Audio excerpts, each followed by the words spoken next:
Les Harkis, ces Algériens qui avaient choisi le camp français et qui, pour beaucoup, l'ont payé de leur vie. Christian Autain.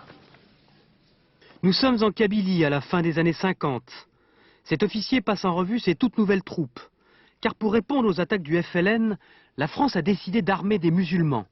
Ils seront 200 000 supplétifs à combattre à ses côtés. Oubliés des accords d'Évian, beaucoup seront massacrés, victimes de la vengeance du FLN. Ces trois hommes qui vivent aujourd'hui à Rouen sont des rescapés. Samuel, Rabat et Brahim veulent témoigner de ce qu'ils ont vécu comme une trahison de la France. La France nous a désarmés et nous a abandonnés. Elle savait pertinemment que les vengeances allaient se faire à l'encontre des Harkis. Nous sommes des victimes de la guerre d'Algérie. La preuve, c'est qu'aujourd'hui, les deux États n'arrivent pas encore à s'entendre 40 ans après.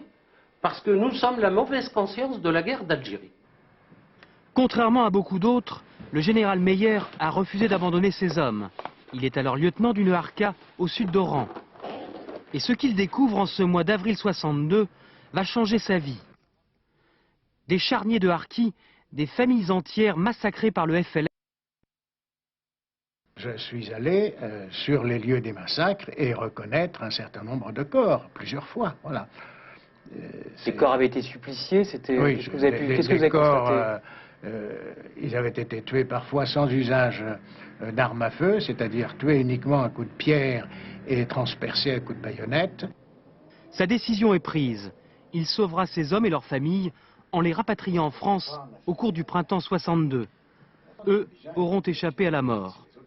On estime à 50 000 le nombre de harkis tués après 1962.